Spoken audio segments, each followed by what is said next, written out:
Let's Pod This is sponsored by Roast Scout. Roast Scout is the best way to discover amazing, delicious coffee from some of the nation's best independent roasters. The people at Roast Scout believe that great coffee is everywhere, but since you can't be everywhere, you might miss out. And so they've created a way to bring that great coffee right to you.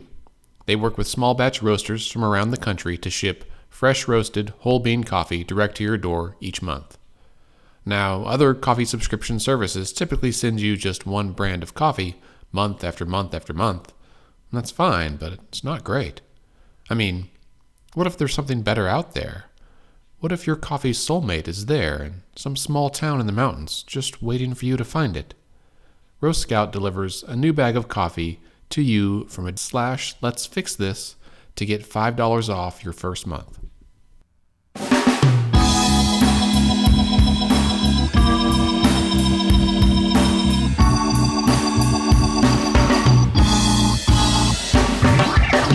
Hey everyone, and welcome to Let's Pod This. My name is Andy Moore, and I turned the music down too low. Scott's still rocking out, though. Dude, sounds great, man. Thanks for being here, sir. Hey, man. In your house. Yet again.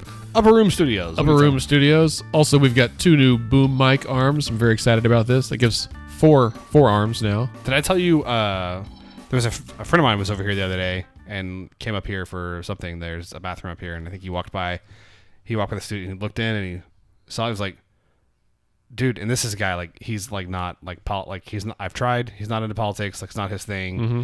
He's very supportive, good friend of mine. He does not listen to the show. He's not going to listen to the show. That's fair. But he knows that we do it, right? Mm-hmm. And I think he's kind of been like, oh, Smelson, you got a podcast. Like, right. That's funny. And then he's like, oh, like, you need to say you, like, have a podcast. Like, That's right. You're like, if you're playing at it, you're at least playing, like, really hard. We have the appropriate attire. Yes, like, if you're just screwing around, you're getting really into it. Mm-hmm. That reminds me of my son, who is 6 and is very excited that all of his back-to-school clothes are Umbro. And nice. I'm like, you're 6, but my inner, like, 12-year-old is very excited about your Umbro clothes. He's like, I got tights that are Umbro and a shirt that's Umbro and a jacket. And I was like, also, why does the 6-year-old care about brands? I mean, that's like, I think you could have a whole podcast like on that. Like, not an episode. Like, you have a whole podcast show where I that, just cry into my beer, yeah. But Umbro, like, but they sell it at Target, and that's better than Under Armour because life really does come full circle. Just the 90s are back, man. Because when I was, 12, yes, and Umbro was huge. One, it was expensive, and you could not buy it at Target. It was the Under Armour of 1992. Yes. And in fact, I was in a school play, right? The school plays you do in elementary school. Yes. And my class, the 4th grade class, our costume was Umbros. We all had to wear it. Yeah, because we had a dance that we did to Whoop There It Is. Ooh. If you will. I will. Wait, let's see. You're several years younger than me. 5 years younger than me? God, I hope not for your sake. Are you 39? No, I'm 37. I'm 34. Okay. Well, it's closer than I thought. In my age, I've forgotten. Tag team back again. Right. Check and direct it, let's begin. I know all the words. Party on, party people, let me hear some noise. DC's in the house, drum for toys. That's our audience now is cringing. And they're like, oh my God, what are they doing? That's right. So, to politics? To politics. Whatever I was going to say is not relevant at this point. But it probably involved some rap. All right, so this week we have a good show for you today. For this week, a couple of quick announcements. We'll do a brief news roundup, and then we'll have an interview with Democratic candidate for Attorney General, Mr. Mark Myles, at the latter half of the show. A couple of quick announcements. This is an announcement that is not fully fleshed out yet. Fleshed. It needs body. Announcement that is not fully fleshed out yet, that on the Saturday before the election, so that will be November 3rd, we, Scott and I, and probably some other people from Let's Fix This, are going to host at least one, maybe 2 or 3 kind of events that day focused on unpacking your ballot. Now, I know there's lots of organizations that are doing this already, and hats off to all of them. I think I saw Women Lead has one coming up, or the Women's Coalition, or both. Those are great. Go to those. Go to whatever is convenient. We are out of time, and we are procrastinating until the very last minute, as I know many of our listeners and probably lots of voters will be. You know, we say that, right? Like that we're procrastinating against last minute and other people are doing their we're ballots planning now. a month in advance. But Well, we are, but I also think, I think if we're being like really honest, and this is a hard truth for political junkies like you and me. Mm-hmm. The saying is that people start paying more attention to politics after Labor Day, right? And I think that's probably true for major national races. Mm-hmm, mm-hmm. But when you're talking about who you're going to vote for like district judge or state representative or like your state attorney general or treasurer, or county treasurer, I don't think it's at all realistic to think that, about 4 days before the election is probably when people, like, I think of families that have like young kids that have to be picked up from daycare and bigger fish to fry. Like I think if voting is a priority and it's like, okay, they're having a conversation on Saturday or Sunday before the election. Okay, well, we got to vote. Mm-hmm. Who's putting the kids here? Who's picking up the kids there? How are we? Logistically, how does this work? Oh, and hey, babe, do you know who you're voting for this or right. So who are all these judges? Yeah, right. So I would actually argue that 4 days before the election is the appropriate time. We're hitting it in the sweet spot. Like that's, I think, maximal impact engagement. Maybe not for the folks listening to this podcast, but all of you super citizens who listen every week, tell your non-super citizen friends. That's right. I met a listener this morning at Elemental Coffee and his lady friend, and she was not a listener, and I was like, I'm sure this guy can help you, and I gave her our information. So I believe we gained a new listener this week. Hello, new listener. Welcome aboard. Thanks for coming. We're here to talk to you about politics. So that would be exciting. Stay tuned for that. We will put it out on the social media channels at Let's Fix This Okay on everything. Facebook, Twitter, Instagram. That's really about it. I try to do Snapchat and there's only so much time. And well, now honest question. You can cut this if you want. Do you understand Snapchat? Yeah. Okay. I don't get it.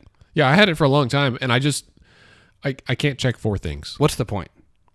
It was fine. Well, I liked it, but then Instagram really started cannibalizing all their other things. Like what's better filters? And what? Well, but what's the point, right? Of the Snapchat? No, Scott. If you're asking the why and what's the point behind any of these things, you're going too deep. Just enjoy it. Enjoy the ride. Why do we do many things? I just know that I get told repeatedly that because I have a Facebook account, I'm old. Yes, because my grandma has a Facebook account. However, like 4 billion people have Facebook accounts, and so we have to have them. Well, and it's interesting, playing it fast and loose with the word interesting. As we do every week. Right. There's actually a number of places, so particularly in Asia, actually, and I think this is true in Africa as well. Facebook, like there are countries in the world where Facebook is the internet. Like there's actually, there's not a word for internet. Right. The word for internet is Facebook. Well, Facebook's like putting up like satellite internet and stuff for that purpose. Like it doesn't.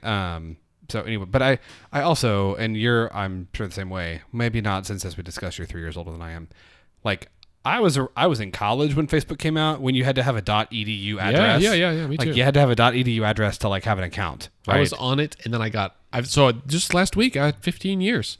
I was on before that, and then Facebook's been around for 15 years. Yeah. I deleted my account, and then I got back on like a year or 2 later. Dang. Weird. I wish I'd kept it from the beginning so I'd have a longer badge. We're old, dude. I need a bigger glass of whiskey. Well, yeah. Just you can throw your back out later. That's how that works. All right. Back to our announcements. So stay tuned for some kind of ballots and bagels and or ballots and brews event.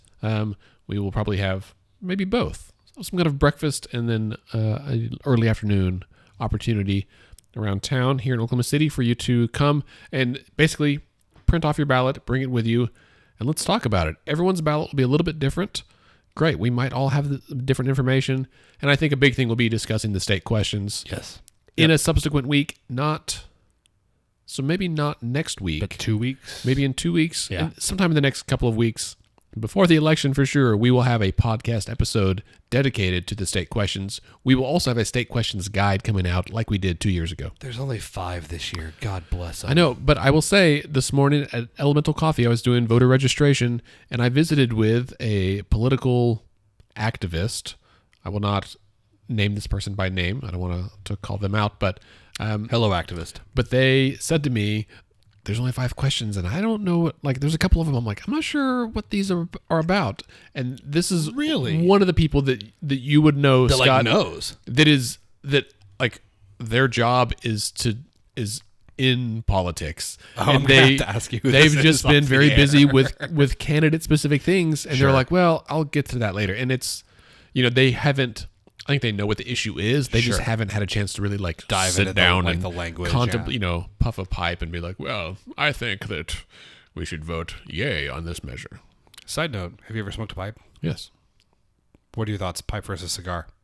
I prefer a pipe. Agreed. There was a man today at Elemental that was smoking a pipe outside. He's there often. He's a very long pipe, like a Gandalf-style pipe. That's badass. And he reads the paper, but he was dressed very professionally, but it smelled quite nice. He's I prefer my- vanilla tobacco. He's my hero. Side note, it's bad for your health. Yeah. Just clear. Just for don't smoke. No one should smoke. It's terrible. It's bad. Don't do it. No matter there is no safe amount of tobacco consumption, it increases your risk of cancer. Don't do it. But if you're going to do it, consider a pipe, and when you're outdoors, and some nice Lagavulin scotch. That's my recommendation. As of last night, it was quite nice. Also, I recently watched the episode of Parks and Rec where Leslie and with the little squirrely guy get married. Yes. And it's a 2-part episode. And Ron is on TV with Joan Calamezzo, and she's passed out from a hangover. And so he's just answering questions, and someone says, "What's wrong with Joan?" And he's like, "She's hungover and pretending it's her allergies." And he said, "Is she gonna be okay?" And he's like, "Wouldn't know, never been hungover." And the guy's like, "Really?" And he says, "When I drink too much whiskey, I cook a flank steak, eat it, put on a pair of wet socks, and go to bed." And they call, does that work? Seems to. I think my favorite Ron Swanson quote ever is, "Any dog less than 50 pounds is a cat, Same episode. and cats are pointless." What you're gonna do is get yourself a proper dog. Any dog less than 50 pounds is a cat, and cats are pointless. Yeah, that's the exact same episode. Oh, it's so good. Okay, anyway, our other announcement, now that we are like 12 minutes in, is that on election night, you may have seen our video this week and seen some invitations. The Election Night Show, produced by Let's Fix This, will be at the Tower Theater on November 6th. Live music, free food, a bunch of guests. It's like the Tonight Show, but all Oklahomans, and it will blow your mind. Like you need to be there. It is going to be a ton of fun. There we have some great music, some great people, some great guests, and I'm not gonna you don't want to like give away the farm, but I will tell you this: you will not have election coverage like this anywhere else in Oklahoma. That's exactly right. Like there is no Ever. there is no other news organization. There is no other podcast. There's no radio show. No one will be giving you the kind of election night, what's happening, where, and what does it all mean? Like you're going to get with us. We will have great insight. You will get good insight other places. KOSU, KGOU are doing a great show, but it's not us. Hey, way to plug the competition. They won't have live music like we will. They won't have Jose live- Hernandez will be our house band. Casey Clifford. JB's in the house. JB, Joel T. Mossman, Stephen Salawan. Going to have great music, a bunch of great guests. Check it out online. Let's Fix This. And okay. it's free. You're not It's even free. getting, you're not even getting charged for this. That's right. And they'll have free food. If you'd like to donate, you can feel free to do that. That's true. There are sponsorships. So if you go to letsfixthisok.org/election night, all the details are there. Information about where to go. If you want to sponsor, there's that. And if you are a candidate or you know a candidate who doesn't yet have an election watch party planned, great. Come to ours. I got confirmation today from at least one other candidate who will be there. And we want candidates to come and host their watch parties with us. We are asking you to pay a small amount of money to help offset the cost that we have to pay to do this.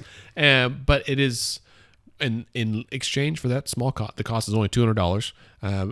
You can have some space there, a table, some signage, and we'll take care of everything else, which there's no $ for peace of mind, is what I heard from the Zach Brown band. And like, why would you like throw your own party when you can come to a big ass party with lots of That's people? right.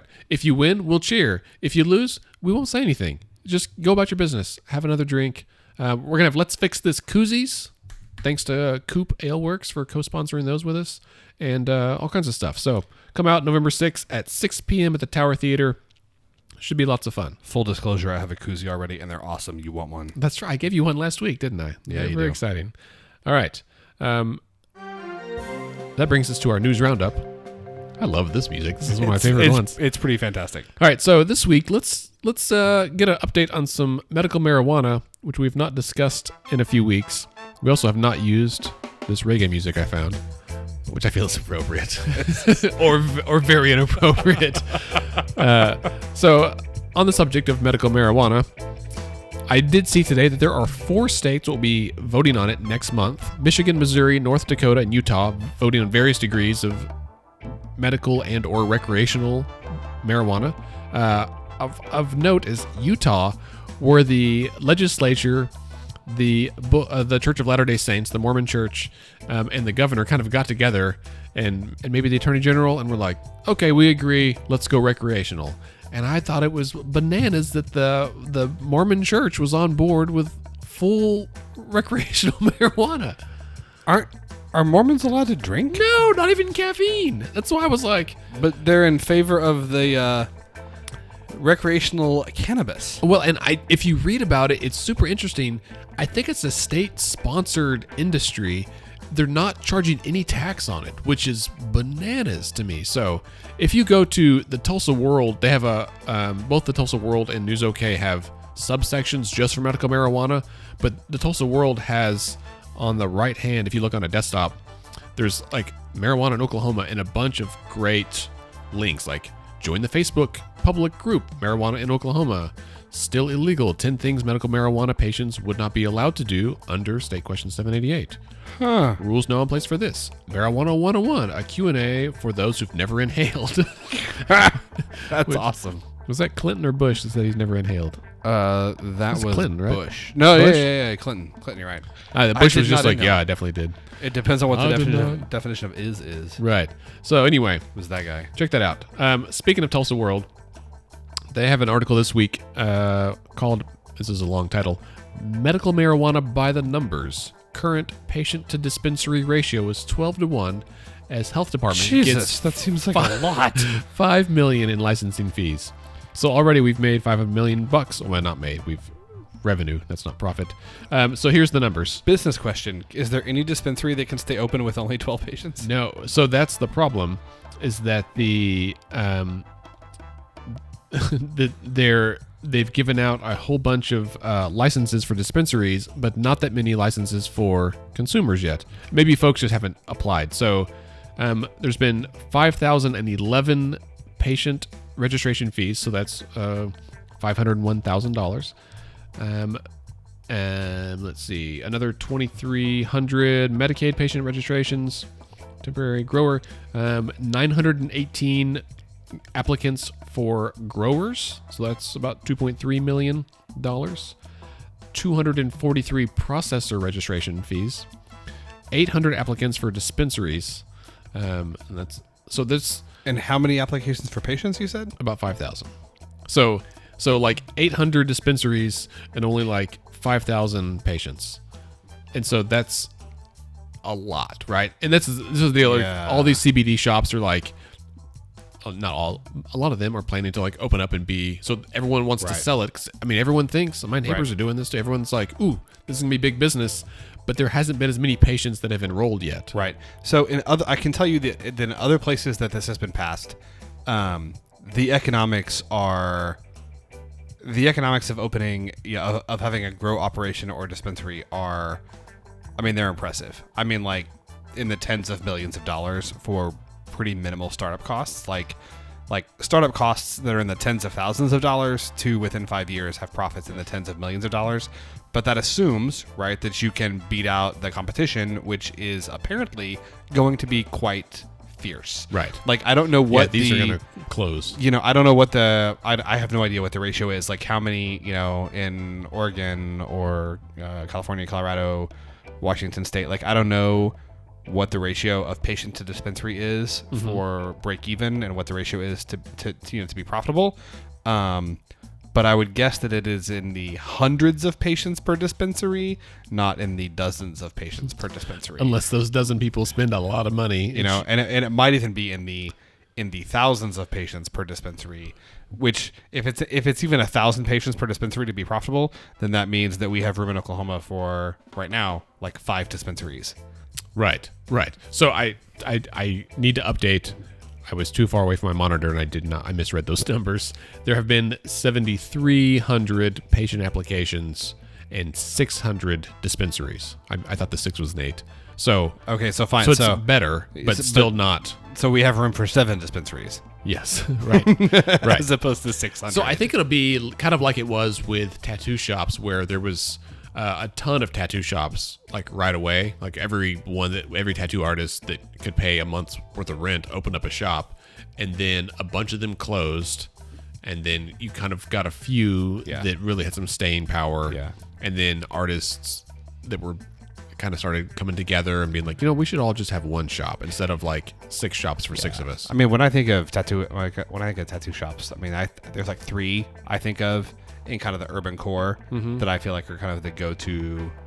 That's it. Places. Well, that's probably true. I mean, I feel like I've been tattooed at 1, 2, 3, 4, 5 different shops here. Ooh, look at me! I'm Andy. I'm a badass. I've been tatted all over the city. It's only been 2 people though. 3 people. But my ink is ridiculous. I don't know about that. But I don't. Yeah, I don't know. I think that's. There's been some criticism. So the joint marijuana working group from the legislature meets every Wednesday. They met today. I didn't get to check Twitter today. I had a kind of a crazy day, and so I don't know what the outcome of that meeting was. But there's been a lot of talk. People have been complaining, saying we have too many dispensaries, we don't have enough patients, like that there needs to be some regulation here. I don't know, man.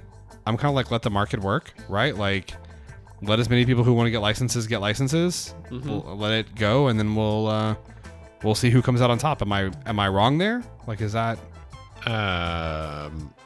No, that's capitalism at its finest, right? That's how the market works. Speaking of that, Canada is also going to be voting on legalizing weed, so there's that.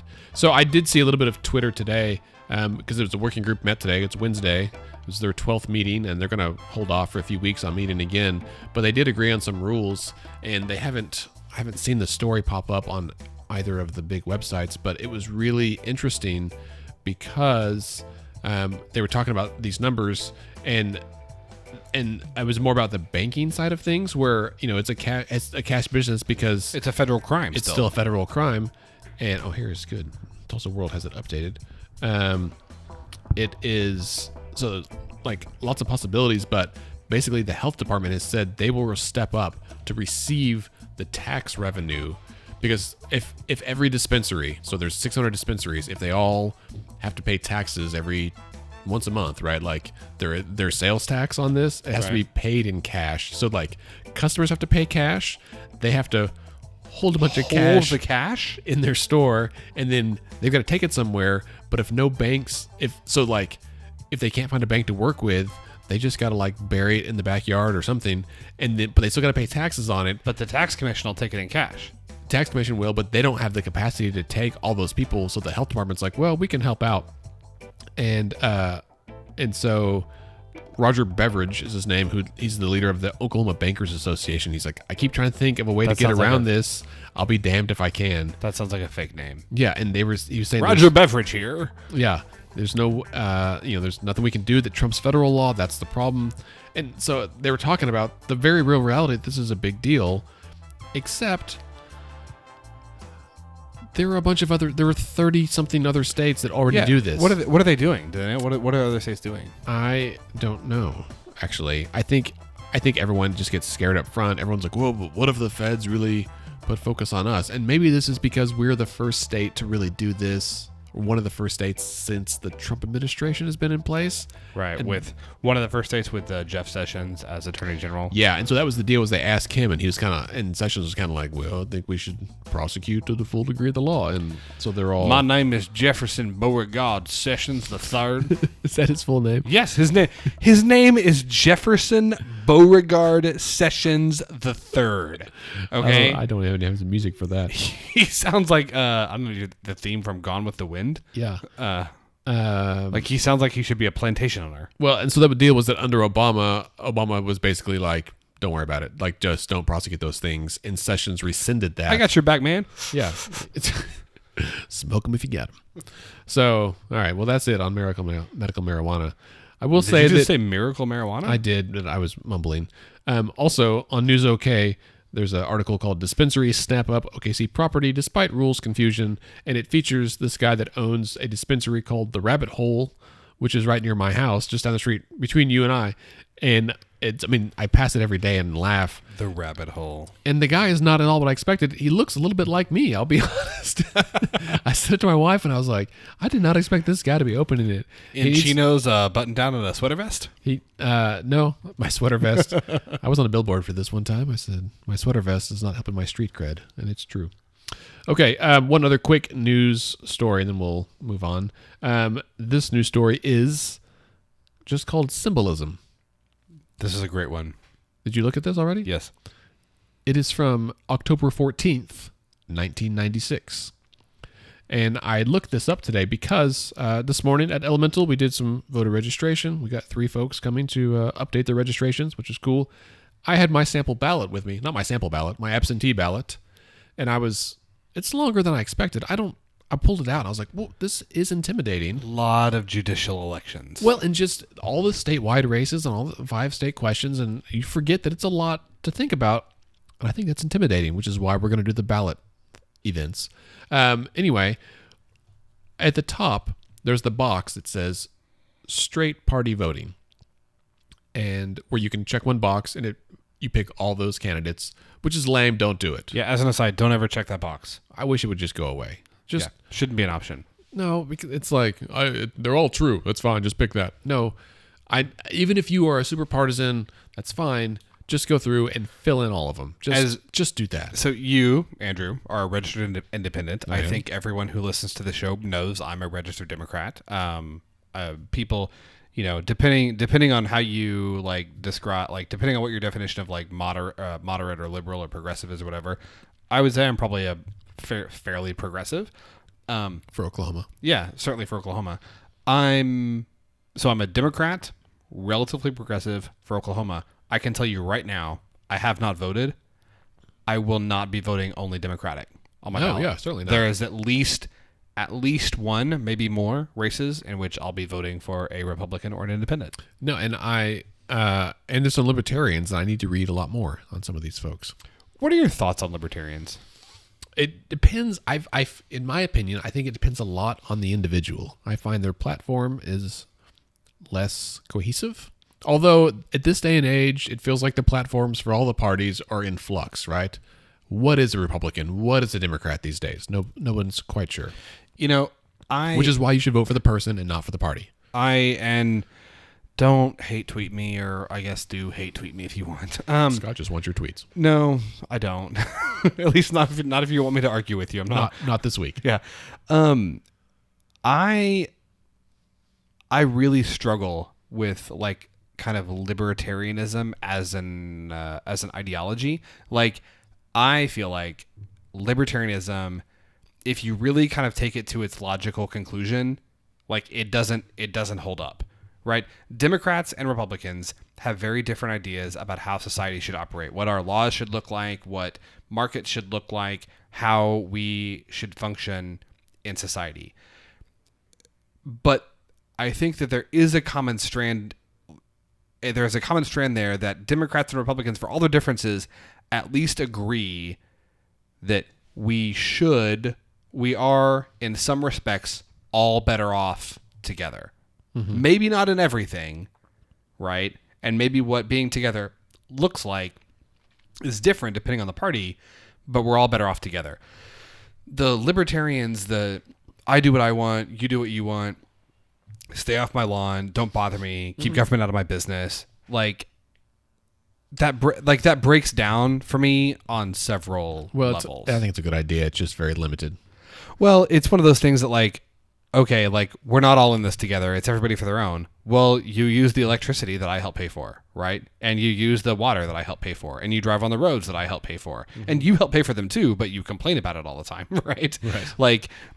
You use the fire department that I help pay for. You use the EMS that I help pay for. And it also, even getting like beyond policy at a very fundamental level, human beings as we are today, from an evolutionary perspective, we survived because of community, right? We survived because we figured out that when we lived in families, and when those families lived together in groups of families, and some people hunted, and some people gathered, and some people cooked, and some people skinned the animals, and some people cared for the kiddos. When there were groups of us living together and everyone pitched in and everyone played to their strengths, we were able to withstand the pressures of the world and thrive as a society. And I think that Republicans and Democrats have legitimate disagreements about how best for that society to move forward. But libertarians, the idea that that there's no role for all of us to be together, it's each for their own, and society is best when I do what I want and you do what you want and nobody interferes with anybody else. That doesn't even hold up from the most, that doesn't hold up from like a sociological, anthropological perspective. Like, if that was if that's what our nature was, we would not be here as a species in the same way that we are today. Okay. Like, libertarianism goes fundamentally against what makes us human. Interesting. I will have to think on that for a while. Maybe I'll respond next week. That's fine. So back to the symbolism article. Before we got off on political theory. So this article is from 1996, and I thought about it because today I'd look at my absentee ballot. At the top, the straight party voting box, there were 3 icons there next to the 3 parties, Republican, Democrat, and Libertarian. The Libertarian had a porcupine. The Republicans had an eagle. Which is, of course, fitting. And the Democrats had a rooster. And I thought, what the hell is this? Where's the elephant and the donkey? Fortunately, someone, I think Dale Denwalt, had shared this. This is actually a Tulsa World article from 1996. And it dates back to the territorial legislature in 1890 that passed a law that parties should designate a brief name or title for the party, together with a simple figure or device by which they may be designated on the ballot. Basically, a good number of folks were unable to read. They were illiterate in 1890, and so they needed a picture so that people would know. They couldn't read Democrat, Republican, whatever. They just needed a picture like, I voted for the duck or whatever, the rooster or the eagle. And so that was in 1890, before we were a state. And then there was a few changes. They said no party could have an American flag or any other emblem common to people at large, which is funny because the American flag would have changed anyway because we weren't even a state yet. But you could have like a star, an eagle, a plow, or some other appropriate symbol. And so in the first legislature of the state, once we were a state in 1907, they, right, 1907? Yes, sir. All right. You were looking at me like I was wrong. Maybe I projected that on you. And so at that time, the law that was passed states, until changed by resolution of a political party, I don't know where that accent's coming from, in state convention. It's not Oklahoma, that's for sure. Or through state central committee, the emblem of the Democratic Party shall be the picture of a rooster, that of the Republican Party, the picture of an eagle, and that of the Socialistic Party, the picture of an open hand. Well, which is hilarious. Because socialists were a big part of the state back then. But that they got kicked off the ballot in 1974. Well, that changed because the socialists hadn't had a presidential candidate since 1936. Are socialists a thing in Oklahoma? Not anymore. Hey, if you're a member of the Socialist Party of Oklahoma or any other organization... Well, there's the Democratic Socialists. Yeah, well, you people could hit me out on Twitter because I would like to know you exist. That's the whole thing. So you cannot have the same image as another party.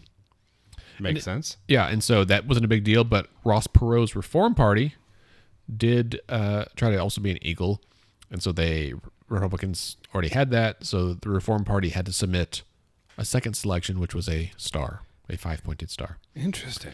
Yeah, so what's funny to me is that they've just never changed it. So the Republicans have always been an eagle. which I get them keeping that. The Republicans have always been a rooster, or the Democrats always been a rooster, which I guess is better than a donkey. I find puzzling. Why? Interesting. I'm curious why they selected those in the beginning. There is at the end of the article is a bit about why it's a elephant and a donkey now, so you can check that out if you're interested. So I'm gonna pick it up there. Are you familiar with Thomas Nast? Yes.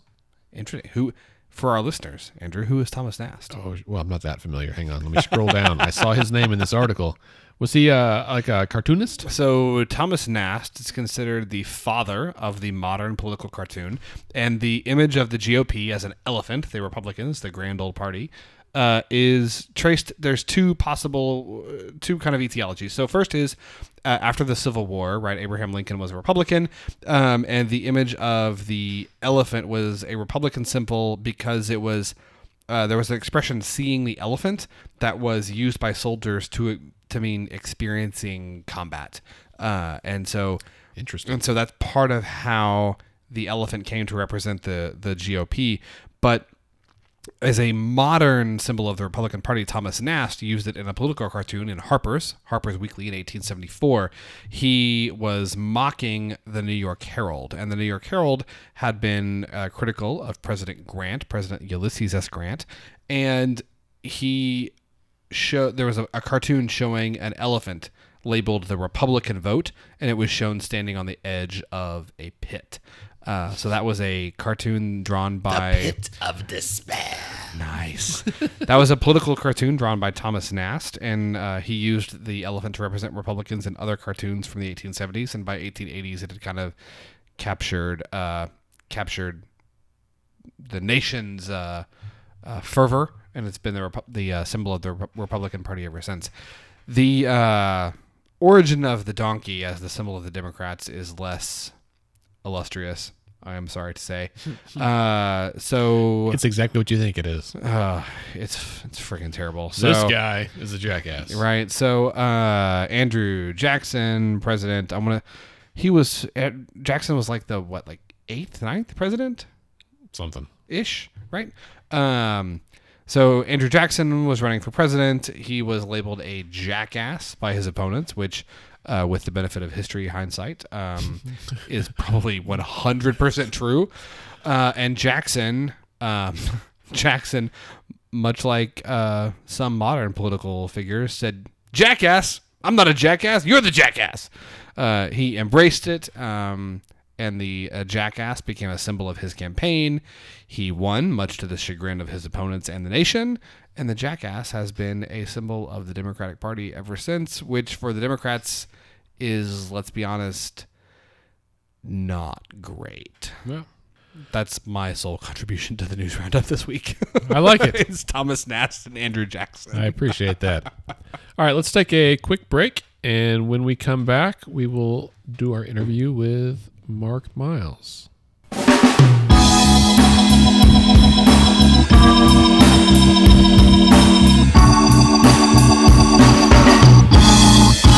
Okay, we're back with Democratic candidate for Attorney General, Mark Myles. Hello, sir. How are you? I'm good. How are you? I'm well. Thanks for joining us today. It's my pleasure. So, tell us, let's start with, a little bit about your history, who you are, and why you decided to run for this office. Well, it's kind of a long story, but... Can you make it in like 5 minutes? Yeah, I can do 5 minutes. So, if we go back 4 years, and the story starts more than 4 years ago, so let's go back 8 years. 8 years ago, I actually ran for office for the first time. I ran for U.S. Senate, and I talked to somebody today who said, "Hey, I voted for you 8 years ago, and I don't know how you lost, but I did lose in the primary but I ran for U.S. Senate." Okay. Who'd you run against? Well, I was beaten in the primary by a guy named Jim Rogers, who was a perennial candidate. Right. He stood on a street corner in Midwest City and held a sign over his shoulders and didn't raise money, but somebody was paying for his statewide robocalls. And so he basically created a lot of political mischief among the Democrats for years and years with his entry into politics. But 4 years later, I was a prosecutor in Logan County, and I'd committed to my boss, Tom Lee, who was the district attorney for Logan and Payne County, that I was not going to run for political office as kind of a precondition to being employed in 2013. And lo and behold, 2014 came around, and the filing period came and passed, and nobody on the Democratic side ran for Attorney General. And I, probably along with a number of other Democrats, was dismayed by that. It was kind of sad. We got Scott Pruitt reelected with 0 votes, and I thought, if the opportunity ever arises again, I want to make sure that opportunity doesn't pass, because I'm a firm believer in democracy, and I think that the people of Oklahoma deserve a choice when they're voting for candidates, especially the statewide candidates. Sure. So 2018 came, and I made a number of inquiries to a number of people around the state, and people had expressed an interest in running, and at the end of the day, none of them opted to do that. And I said, I'm qualified to do this job. I've been a prosecutor, I've been a defense attorney, I've tried jury trials on both sides, and I'm going to enter the fray for Attorney General, and I'm glad I did. Right. Had I not, this race would have already been decided. My opponent would have won because he won the runoff, but it would have been decided in the Republican primary, essentially. And again, that's not the way our state's supposed to work. So that's kind of a long story short. I believe in justice, and the job of Attorney General is one in which you're supposed to protect the people of the state of Oklahoma against whomever it is that threatens them, whether it's criminals or environmental pirates, for lack of a better word, or people who are scammers or internet predators. The list goes on and on and on. But it's also a job where you're supposed to advocate for transparency and open government, which is essentially my platform, and hold special interest accountable, making sure that you put the public interest above the special interest. I didn't feel like those things were happening. Looking at the reign of Scott Pruitt, for one, who clearly was, for lack of a better word, in the pocket of a lot of the special interest out there. And I didn't feel like the guy who took his place when he was appointed by Mary Fallin was holding up his end of the job either. Sure. I think he's certainly got a little more polish than Scott did. But I just think that we as a state can do better. And the last piece of it is the AG is, there's a social justice component to being the Attorney General. So there's some controversial things going around, like, when a policeman shoots somebody, do they have to?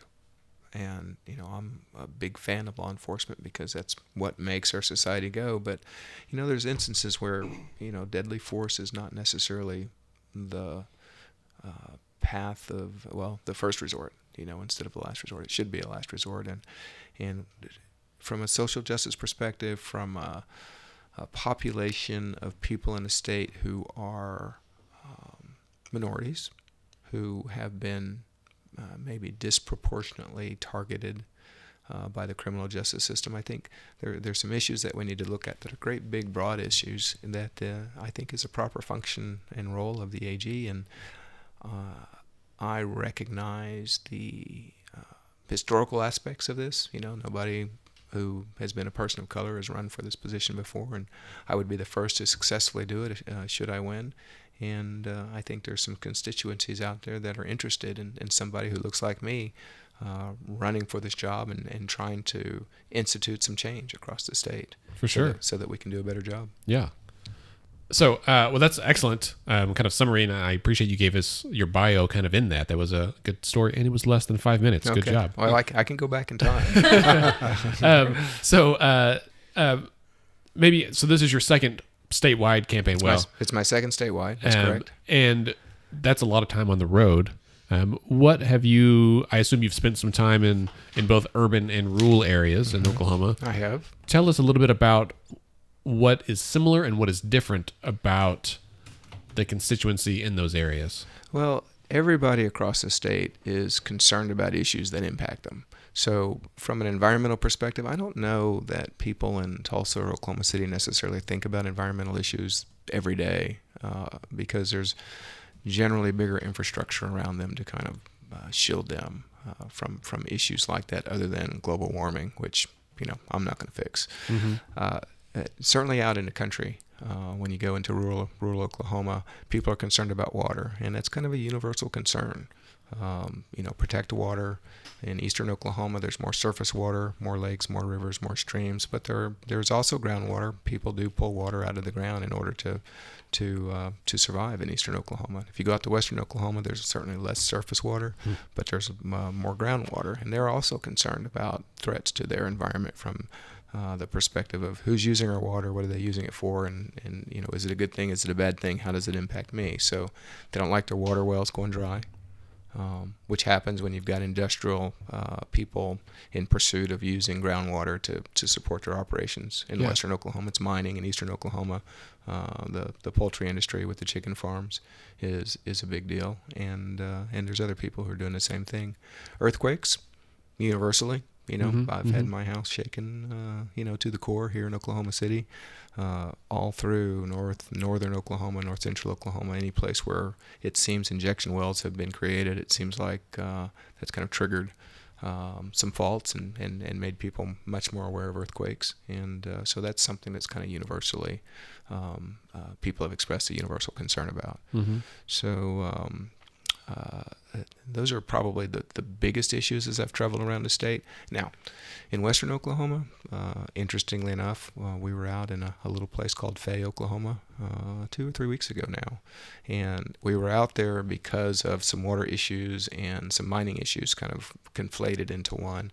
But I talked to some people afterwards who said, I complained to the Attorney General's office because I made a mistake. I paid some money to a contractor, and he was supposed to do a job for me, and he ended up not doing it. Took my money and fled. And I'm not happy with the AG because of that, because we complained. They said they would do something, but at the end of the day, all they did was take our name and number, and that was the last they heard from them. Those things happen across the state. It's happened to me, unfortunately, and so that's something that people are concerned about too. Sure. Now, from top to bottom, this is a red state, historically. The issues that people in red states are concerned about are the opioid crisis, which is a thing. It's a real problem from top to bottom. Now, there's different ways of looking at it. Our state has chosen to pursue a lawsuit against the manufacturers of the opioids, and not unlike some of the other states. But the problem goes much deeper than that, in that it's not just the legal supply chain that is a problem, and I would argue that the legal supply chain of opioids isn't the biggest problem out there, but they have contributed to the situation. From a statewide perspective, I've made the statement to a number of people that we really need to treat the drug addiction problem as a public health problem instead of a public safety problem, which means that you can't criminalize every aspect of it. You've got to actually treat the people who use opioids, who most likely started using them because they probably had a prescription to them, and figure out how to treat them, because we've got the drugs out there to allow somebody to work their way off of an addiction, if an addiction is what ultimately results from their use of them. And then, of course, you've got to go after the people that are the illegal purveyors of drugs out there, and you've got to keep the pressure up on them. So yeah. So on the note about opioids, certainly, that has been a hot topic, I feel like almost every day in the news, and certainly during this election cycle. And as we are beginning to discuss some kind of lawsuit against the pharmaceutical industry for their practices surrounding this, it brings to mind the lawsuit against the tobacco companies that was, I believe that was led under Drew Edmondson, wasn't it? Yeah, it was. Yep. That's ironic. Do you think, Mark, that we're staring down the barrel, for lack of a better phrase, of another lawsuit similar to the tobacco settlement? Yes. The short answer is yes. I think at the end of the day, we're trying to replicate the success of what happened with the tobacco industry. And if we are successful, because we have filed a lawsuit, we being the state of Oklahoma, filed a lawsuit against a bunch of manufacturers of opioids, that they could be looking at a very, very large monetary settlement. And the goal would be to generate basically a revenue stream that can help the state of Oklahoma manage some of the issues that the state faces over a period of time. One of the things that Attorney General Hunter has kind of come under fire for, certainly in his primary, was that the decision to for lack of a better term, outsource the litigation in the opioid lawsuit to outside counsel rather than conducting that case or trying that case within the office of the AG itself. Do you have an opinion on that? Was that good decision, bad decision? Do you feel like the AG is within their kind of role to make decisions like that? What are your thoughts? Well, I will concede that the AG has the authority to do that, and I will tell you that Mike's not the first person, Right. AG to do that. That practice actually started when Drew Edmondson was the Attorney General. So you have to assume that the firm that you hire, if you're going to go through that process, is qualified to handle it, has a background to handle it, and the experience and the resources to do that. The primary for the AG between Gentner Drummond and my opponent was particularly heated. That was an issue that Mr. Drummond raised, and he had some questions about why that particular law firm was chosen. Sure. I don't know what the answer, at the end Sure. of the day actually was. I know they have Burridge and Witten have some personal stakes in this particular lawsuit. Were they the best ones? Don't know. But they're Sure. the ones who've got it now, and that ship has sailed Sure. from our perspective. Sure. I want to come back to the topic of government transparency. And I don't know if you know, but in addition to my role with Let's Fix This, I'm also the executive director of Freedom of Information Oklahoma, which advocates and promotes open, transparent government, particularly at the state and local level. And so I've visited with Mr. Edmondson about his plans as governor, and I haven't had a chance to talk to Mike Hunter about. He's been somewhat involved in kind of helping promote that, and has helped do some trainings, I think, for law enforcement agencies and that kind of thing. But so tell us a little bit about expand on your view of the role of transparency in government and how, if elected, you would help promote that. Well, the role of transparency in government is particularly important in a democracy because the government's run by people. The people have a right to the information about how the government is actually functioning. So in the absence of transparency, you generally get things like corruption. And if you don't know what's going on, then that allows people to do things. I have talked at length over the course of the campaign about transparency, starting with Tar Creek as an example. Sure. People know something about Tar Creek, and basically it was a Superfund site and remains as a Superfund site in northeastern Oklahoma. Tar Creek was an EPA Superfund site in which a number of projects arose as a consequence of that, one of which was the little town of Pitcher, Oklahoma. Pitcher was a town sitting right on Tar Creek where a lot of mining operations took place, and they had to dispose of the lead tailings essentially from the mines. And as a consequence of that, the lead leached into all of the waters and the streams in that area. And then as a consequence of the wind blowing, lead particles ended up contaminating all of the structures up there. And a determination was made by the EPA that they needed to buy the whole town and tear it down. And that was a contract that was let in the state of Oklahoma. The original contract was $560,000, if I remember correctly. But the state ended up paying about $3.6 million out on that contract for a variety of reasons, most of which were hidden from the public for a number of years. The AG at the time was Scott Pruitt. Scott Pruitt declined to release the audit that was done by Gary Jones, who's the state auditor and inspector. Very comprehensive audit and investigation that took about 2 years, done by another attorney within his office. And the consequence of that was they got the results. Pruitt said, don't release it, told Gary Jones, don't release it. Gary didn't release it. I think he was subject to a lawsuit, as was the AG, over that issue. And then when Mr. Pruitt left and went to Washington, Mike took office in February 2017, and he refused to release it for another year and a half. I think he finally released it about the time that he filed for office to run for AG for the first time. Funny how that works. Funny how that works. But that was, I think a court said, you got to release it. So I think under pressure he released it. So when I looked at it, it was pretty clear to me that there was something suspicious afoot, that certainly should have merited a deeper investigation into what happened up there and why so much more money was spent than should have been. So that was the start of it. Now, there's a guy who actually ran for governor of the state on the Republican side, a guy by the name of Chris Barnett, who has filed a number of open records requests, and the AG has blocked him at every step of the way. So while the AG has made the decision that, we'll be transparent and open in some areas, it appears that he's hiding some things in some others, or kind of helping that process be hidden. Chris Barnett has requested a number of emails from a university in the Tulsa area because he thinks there's evidence of basically bad behavior that he wants to make public, and the state has fought him every step of the way, even going so far as to remove that case to federal court, arguing that when an injunction was filed by Mr. Barnett, that it changed the nature of the claim to something that created a federal question.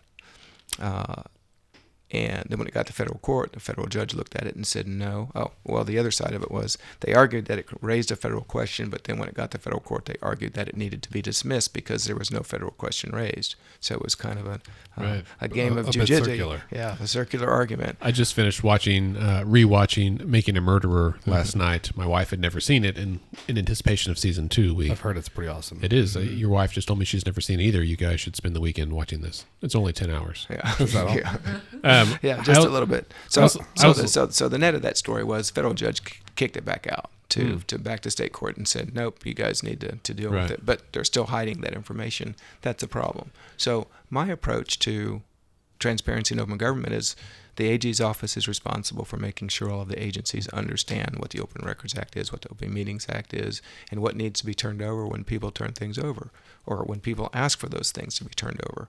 And to fight those things every step of the way costs the state of Oklahoma money. Yeah. And when you're costing the state of Oklahoma money, that means taxpayers are paying for that. That's right. And so it's costing taxpayers money to fight these things. So if there's a problem within the state, the job of the AG should be kind of a watchdog in that fix the problems so that you don't expose the state to additional risk, which saves the state money. So kind of can I interrupt? Yes. Because we've mentioned his name so many times, I feel that it's obligatory that we play our Pruitt Watch music. Mark, you don't know this, but historically, if we have a news story about Scott Pruitt, which we did every week for like 4 months. For a while, it was a little dicey there, but we haven't mentioned him in a few weeks, and I miss the music. Okay. It is good music. Anyway, okay, well, I'll stop that. But so he's back. Right. So this is going to expose my ignorance of like how kind of the hierarchies and more nuanced aspects of the legal system in Oklahoma work. So as the AG, you're elected independently. District attorneys across the state are elected independently as well, right? The district attorneys don't report to the attorney general in any way. Is that correct? That's correct. Okay. I'm not a reporter, but I follow a lot of reporters on Twitter. And one of the things that I feel like I see repeatedly is that there is a persistent and long-standing problem with local agencies, but especially district attorneys' offices, not complying with freedom of information requests. And so my question, if this makes sense, is I know that the attorney general can issue legal opinions, right? Like clarifying certain aspects of the law. That's correct. Does the attorney general have to be like asked a question by, for instance, the governor or the pro tem of the Senate or the Speaker of the House in order to issue a legal opinion? Or can the attorney general, like on your first day in office, issue a legal opinion that says, hey, this is how open records works. Hey, this is how freedom of information works. And this is how state and local officials should be conducting themselves to be in compliance with the law. Like, does that make sense? It makes sense. I think the AG's office would probably handle that in a different way. Generally, the legal opinions are issued in response to a specific question by somebody who has standing to be able to ask a question. So, President Pro Tem, any state representative, as an example, could ask a question. I'm not certain that a district attorney probably couldn't ask a legal question. Can a citizen ask a question? I don't know that a citizen could, but if they needed an answer, they probably could pick up the phone and call their congressman or their state representative or their state senator and get that question asked. So Sure. if somebody had some stroke, I'm certain they could ask a question through their representative. I will say that I get questions almost every week from citizens about open records and open meeting act stuff, and we don't give legal opinions. I'll say that now that Yes. Freedom of Information Oklahoma does not do that. We can try to connect you with some attorneys who might have an idea about it, but it gets dicey giving out legal advice over the phone to strangers. Yeah, I hear that. That can be tough. I will say Medical that, advice is the same way. Yeah. That's exactly right. Yeah. I will say that we have some video, some curriculum and stuff on our website. If you're interested, it's foioklahoma.org. A lot of that, though, was created by then Attorney General Drew Edmondson at the time because he was a big advocate for open government then. And again, we don't endorse candidates, but I'll just say he was very helpful with that issue. And Yeah. has pledged to be again. So And I talked to Drew when I got into this thing, and I asked him specifically, how do you handle the open records things? And he said what he did as the AG was he made sure that he had people who did training for all of the agencies across the board, and it would take some time to roll that out. And I thought, that makes sense, and I certainly think I would probably replicate the same thing to make sure that all the agencies had the training and the information they needed to do that, with the additional information to make them understand that there's a risk to not following the law with regards to open records and open meetings, because again, it costs the taxpayers money.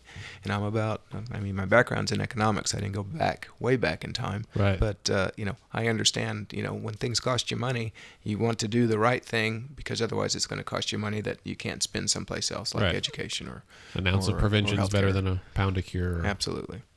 I think, and that's the situation is that the individuals, the employees who received that training years ago under AG Edmondson have all retired or moved on, and they don't know that now. And with a legislature that at most is going to be like 60% with less than 2 years experience, everyone is very fresh to this, and myself included. And so it's time for a refresher course, I think, for the whole state.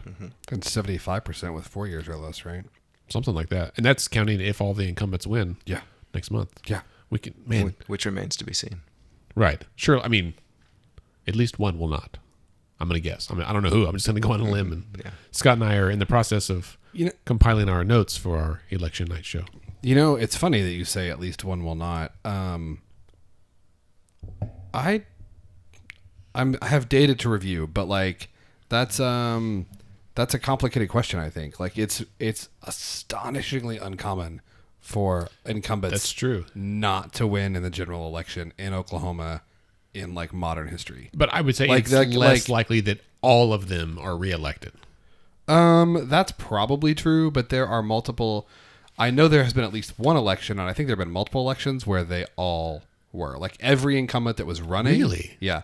Now, that doesn't mean that they were all incumbents, right? Because people retire, they move on to other offices, whatever. Sure. But I believe that there have been at least one, if not more, elections where at the state house and state senate level, every incumbent that was on the ballot in the general was retained. We should get that stat for our election night thing. And the interesting number 2,174 on my to-do list. The interesting thing about this year, obviously, is that a number of incumbents were taken out at the primary level. Yeah. So a lot of races now are not between an incumbent and a newcomer. A lot of races now are between a newcomer and a newcomer. Right. So we'll see some change, and obviously this election year there's a lot of anti-incumbency fever, and I'm optimistic that will continue to work. And, that's right. You're hoping that's the case. I'm hoping that's the case, and I can tell you I've been in more than 50 of the counties so far around the state. I can tell you a lot of people are fed up with Republicans, for one. Yeah. I talked to another guy today on the phone who was a Republican, who was an attorney, and he said, "I'm going to be the only Democrat he votes for."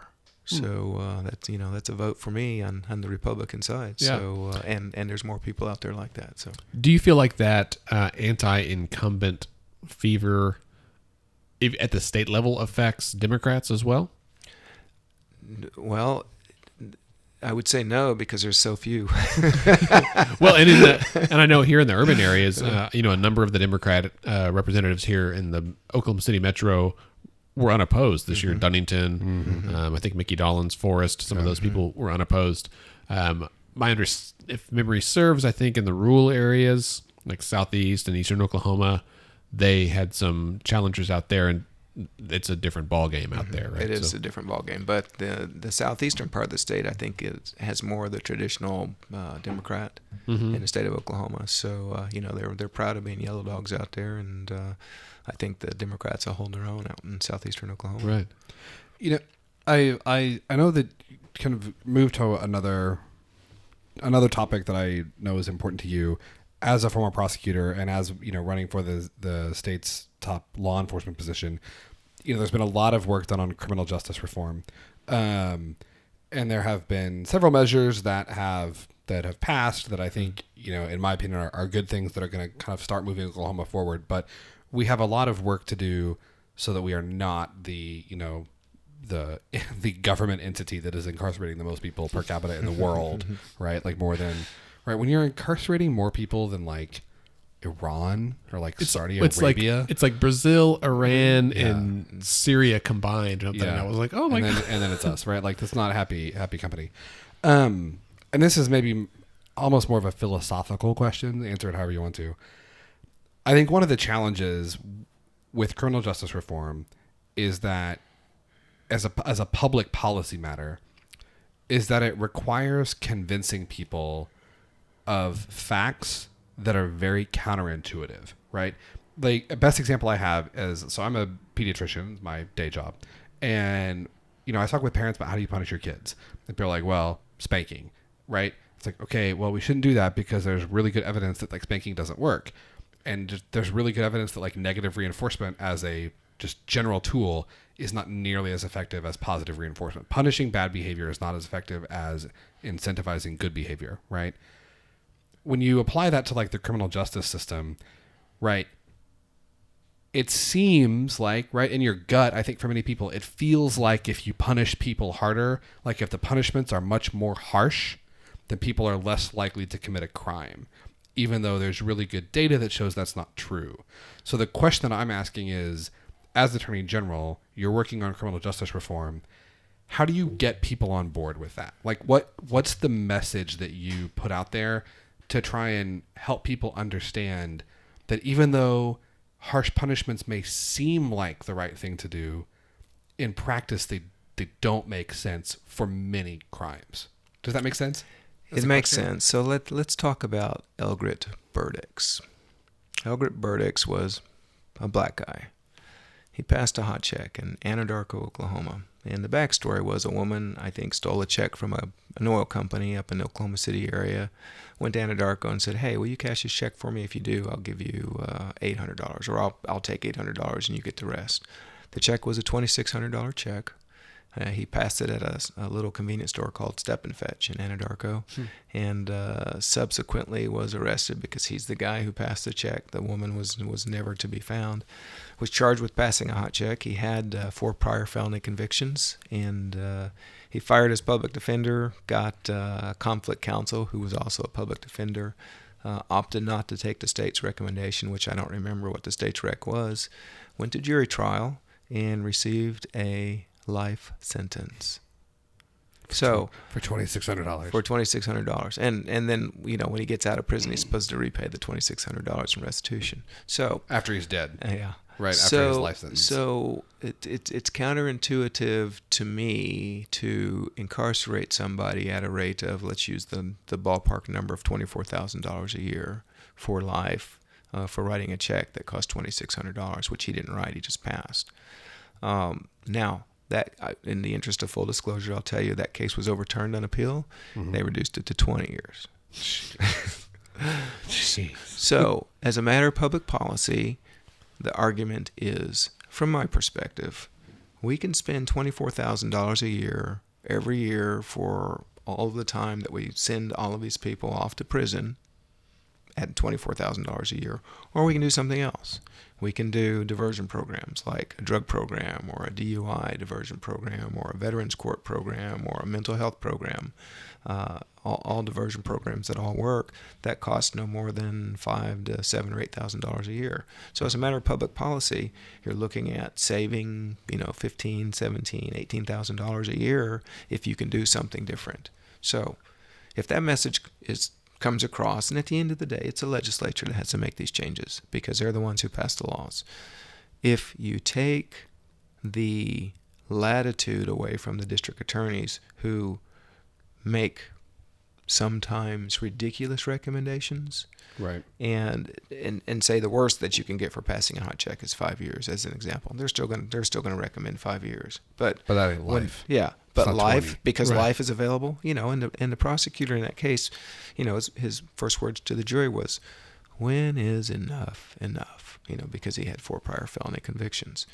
It was very effective because the Caddo County jury thought that this guy's worthy of a life sentence, but that illustrates some of the problems that we have. So the argument is we got to be smarter, and as the AG, I've argued you got to be tough on crime. I have no problem with that, but you got to be smarter on crime. And on top of that, you got to know what a crime looks like. And I make that argument because I've been a prosecutor and I've been a defense attorney and I know what crime looks like. And I've tried jury trials and my opponent hasn't. So, it's clear to me that sometimes he doesn't really know what a crime actually looks like. So, one, and this is the kind of a piggyback. It's related. I wouldn't call it a follow up, but I think another issue that plagues the criminal justice system, and tell me if I'm wrong, and it doesn't. But I've read several articles recently looking at municipal and state court systems around the country, not just Oklahoma's. It is astonishing to me the number of defendants who appear to plead guilty to things that they are not guilty of, but they do it because it appears that it's better to plead guilty and take 5 years rather than take your case to court and risk 20, 30, 50 life, whatever it is. To me, that is that seems like a horrible miscarriage of justice, right? That is that as much of a problem as I'm imagining that it is? And if it is, how do we reduce that? How do we get to a point in the criminal justice system where people feel like, yeah, I didn't do this, and I'm going to stick with my public defender or my lawyer, or whoever it is, and I'm going to go to trial and make my case because I'm not risking a life sentence. Is it just sentencing reform, or is it more complex than that? Well, sentencing reform is a part of it. The issues that you're talking about, I would say more often than not, have to deal with people who can't get out of jail.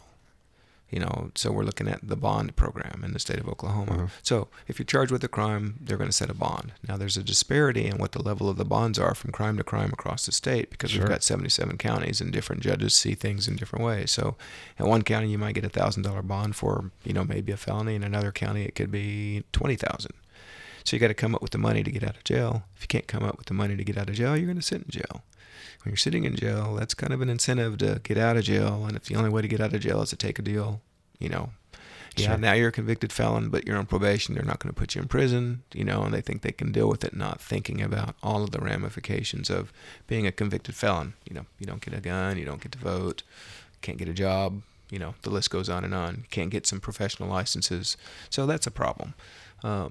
Criminal justice reform from the perspective of sentencing reform, I think will go a long way toward helping with that problem. But the path of least resistance oftentimes is take a deal to get out of here. The question is, can you make it worth your while? Now, I had a case today. I've been on it for probably half a year. A woman was charged with a felony, and the state's rec was, and no criminal history in the past. I mean, she'd never been convicted of anything. His rec was a 5-year suspended sentence. Well, a 5-year suspended sentence means they suspend your time in prison, so you're on probation, but you're a convicted felon. She was 57 years old, and I just didn't feel like she needed to be a convicted felon. And I fought with the DA and fought with the DA and fought with the DA about it. And finally I said, well, what if I do a blind plea with the judge? And based on, and I had some familiarity with this judge, but I had never done a blind plea. And he said, he'll probably give you a deferred. Now, a deferred sentence is you're deferring the sentencing. You enter a plea of guilt. You defer the sentencing, and if you survive your probationary period, the case is dismissed. The advantage is you're not a convicted felon. The only thing you can't do at that time is you can't possess a gun while you're on felony probation. But you can still vote, and I think voting is the most important right anybody in this country has. Sure. So I won that deal, and I laughed at him, he laughed at me, and, you know, I've been pretty effective in front of judges, so I've had some good success. But I thought he was wrong. And there's a lot of DAs around the state that they've only ever been prosecutors. Right. They've never been defense attorneys. They don't understand as much as somebody who's been a defense attorney and then been a prosecutor understand the impact of what they're doing, you know, as prosecutors. They're the most powerful guys in the room. Our criminal justice system is heavily weighted in their favor despite the constitutional rights that people have to confront all of the evidence, you know, et cetera, et cetera, et cetera. But the prosecutors they've got all the power in the room because they make that charging decision. They get to wait. And in Oklahoma County, if you have a case that's going to go to trial, they will wait until 10 days before trial before they give you all of the evidence when they've been preparing a case for a year. You know, and that's not right in my mind. They need to, you know, and that's not the way the law is written, but that's the way they interpret it. And it's just not right. The way the law is written is you're supposed to give it to them as soon as possible. You know, you don't have to wait until 10 days before. The law says no later than 10 days before, but that leaves all of the latitude and room to give that information to the defense counsel way ahead of time. But that's another example of something that I think needs to be changed. Sure. Well, Mark, we're about out of time for today, but I really appreciate you coming. I have one last question that is of zero consequence. It's just my own curiosity. What is your favorite sandwich?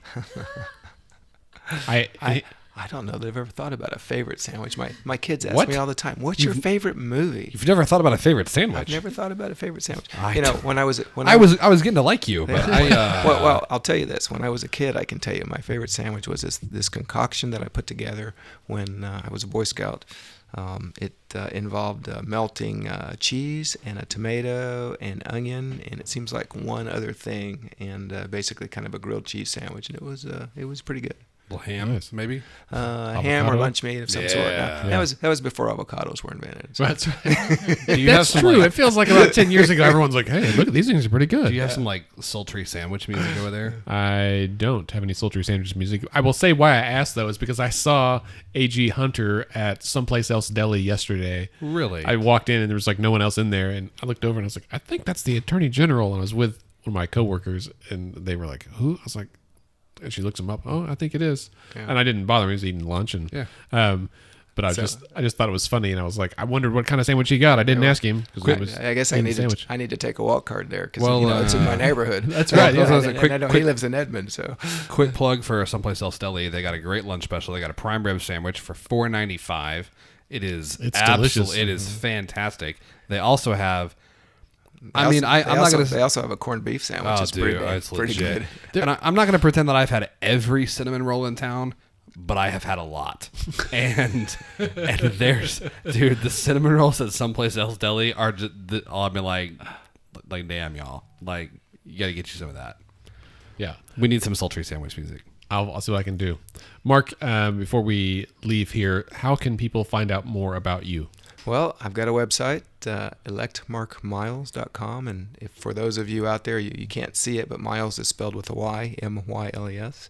We're on Facebook, so Mark Myles for Attorney General. Those two sites have tons of things out there, and you can also contribute to the campaign through the website. So we're always looking for additional money to help us get our message out there, and we appreciate everybody's support. Thanks for coming on. Good luck on November 6th. Thank you very much. Thanks for having me. And that brings us to the end of the episode. Thanks to our guest, Mark Myles, for being here. Thanks to Scott Melson for co-hosting with me every week. Don't forget to subscribe and rate the podcast on Apple Podcast and Spotify and Stitcher and all those fancy apps.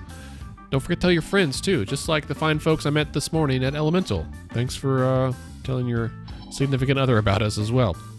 Remember to come to our event on November 6th at the Tower Theater, the Election Night Show.